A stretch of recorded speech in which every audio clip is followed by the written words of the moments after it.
Assalamualaikum dan salam sejahtera buat penonton Kisah Semasa TV. Petikan diambil daripada Facebook Isyam Jalil.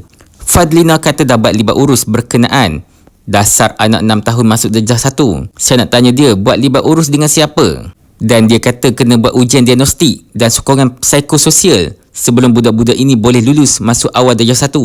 Fadlina, budak-budak ini umur 5 tahun. Kamu nak buat ujian-ujian subjektif ini untuk asingkan yang mana cerdas dan mana tidak seawal usia ini. Dan beritahu ibu bapa yang anak-anak mereka ini belum masuk sekolah lagi sudah kena reject kerana tidak cukup bagus, tidak layak atau psikososial lemah.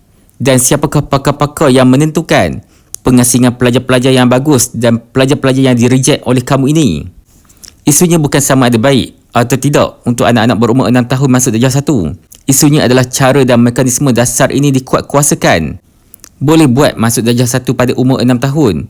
Namun pelaksanaannya perlu dibuat dengan kemas tanpa mendatangkan risiko dan kemudaratan kepada anak-anak.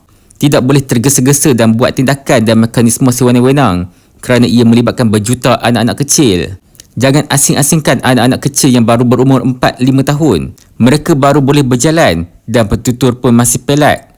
Tetapi kamu awal-awal sebelum mereka masuk sekolah lagi sudah mahu menentukan untung nasib dan masa depan mereka. Jangan taruhkan masa depan anak-anak kita kerana agenda tertentu atau kerana ada udang di sebalik batu.